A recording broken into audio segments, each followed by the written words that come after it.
As casas das pessoas podem guardar todo tipo de segredo, e a ideia de que por trás de alguns de seus móveis ou objetos pessoais, verdadeiras histórias assustadoras estejam relacionadas chama a atenção de muitos.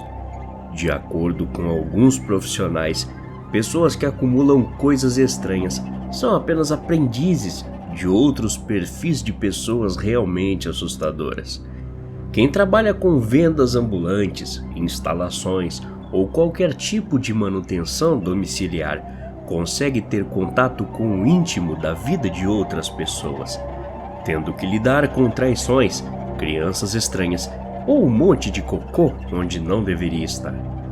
Ver a casa de alguém é quase o mesmo que ter uma visão direta de seu interior.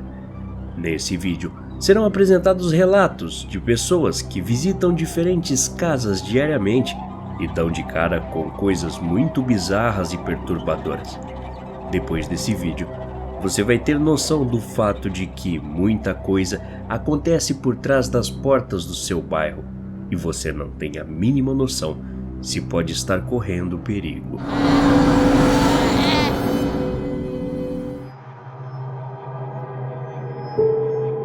Há muito tempo atrás, trabalhei em uma empresa de TV a cabo e muitas vezes tive que visitar casas de clientes para instalar antenas ou sincronizar os canais.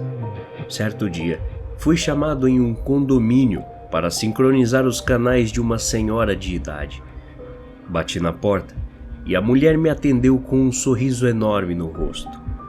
Tudo parecia normal até aí. Então, entrei em seu apartamento e percebi que ela era uma acumuladora. Havia um corredor quase interditado por caixas e roupas espalhadas por todo lado. A senhora me disse que a TV estava em seu quarto, que se encontrava após o corredor. Então, passei pelo lugar, me esquivando o máximo que pude de toda aquela bagunça na direção que ela havia apontado. Ao chegar no quarto, liguei a luz. Foi quando me deparei com cerca de 6 ou 8 manequins de tamanho real, pendurados no teto.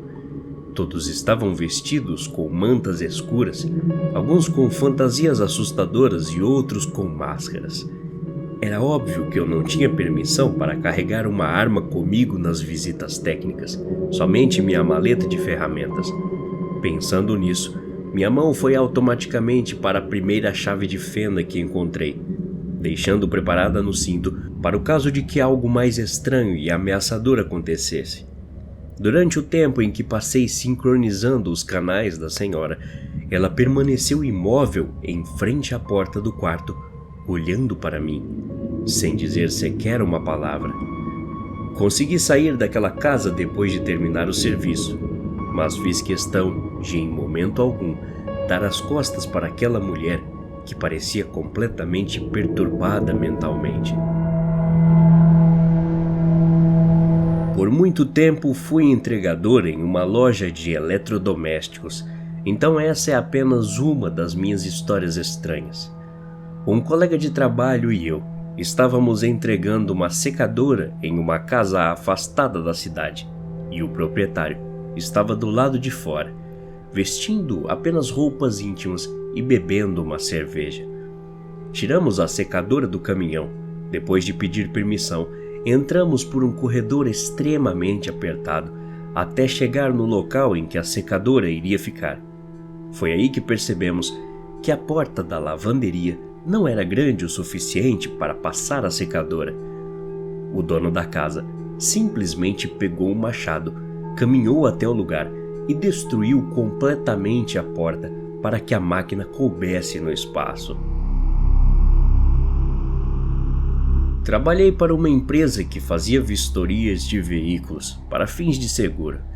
De vez em quando tínhamos que ir até a casa de um cliente para ver o carro, tirar fotos e etc.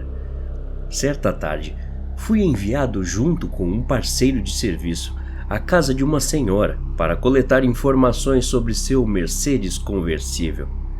Quando chegamos, ela nos convidou a entrar e disse que o carro estava na garagem enquanto nos conduzia pela casa. Seguindo o caminho apontado por ela, acabamos entrando na sala de estar da senhora. onde encontramos um cara de pé no canto do cômodo, vestindo apenas um colete de vinil e uma mordaça na boca. Como se aquela fosse uma situação normal, a mulher apenas disse pra gente: "Esse é o Dave, não precisa se importar com ele. Lhes garanto que não vai incomodá-los." Sou um nerd que curte se aventurar com tecnologia. Por esse motivo, acabei aprendendo muitas coisas sobre o mundo dos computadores. Como consequência, adotei a ideia de usar meus conhecimentos para ajudar pessoas com problemas em seus equipamentos. Normalmente, as pessoas que ajudo vêm até mim por meio de recomendações da vizinhança. Um dia, apareceu um cara dizendo que precisava de ajuda para copiar DVDs e algumas outras coisas. Então, marquei um horário e fui até a casa dele.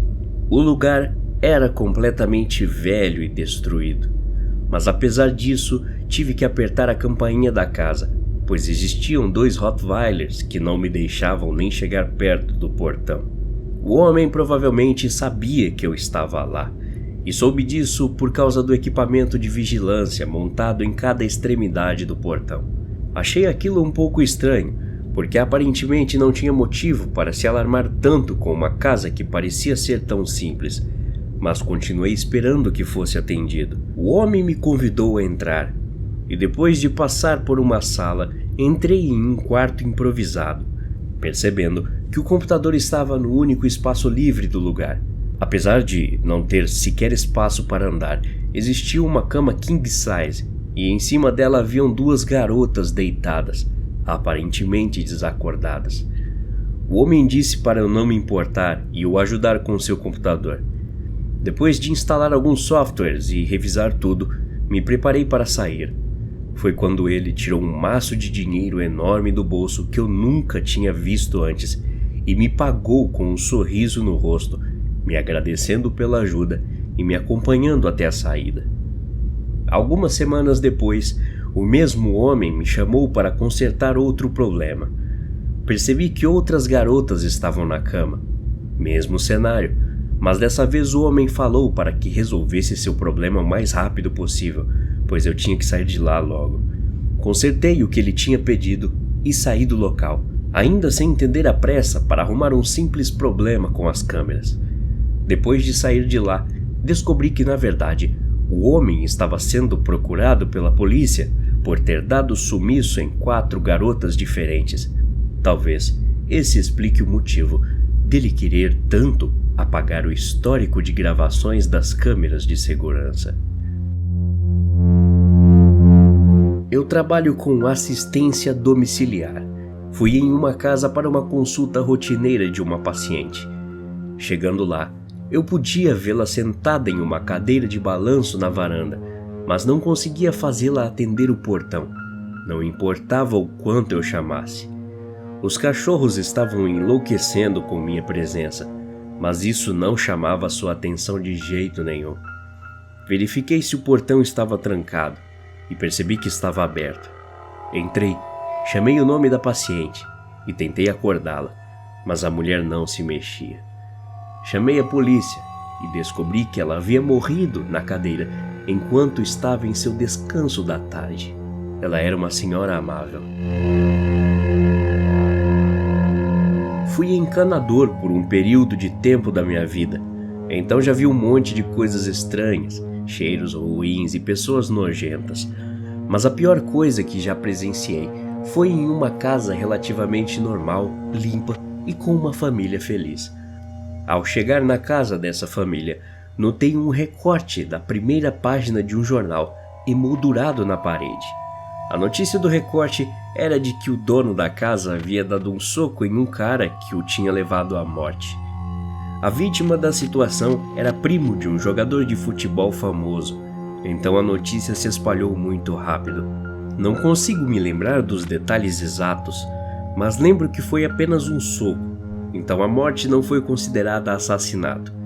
Entretanto, isso não muda o fato principal de que o dono da casa tinha matado alguém, e era orgulhoso o suficiente para emoldurar a notícia, de forma que todos que entrassem em sua casa prontamente soubessem do ocorrido. Sou faxineira, e na casa de um casal que eu limpava regularmente, havia 3 gatos e 2 cachorros. Até aí tudo bem, nada demais.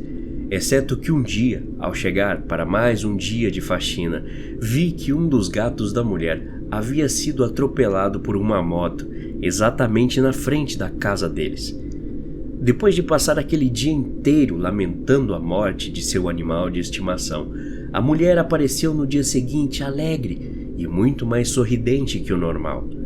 Na realidade, todos da casa pareciam estar completamente satisfeitos por algo que até então eu não tinha consciência do que era. Depois de passar o dia todo limpando os cômodos da casa, fui até o quarto do casal e encontrei o gato que havia morrido no dia seguinte, empalhado em cima da cama dos donos da casa. Aparentemente, essa foi a única forma da família de lidar com a perda do bicho. Até a próxima. Obrigado.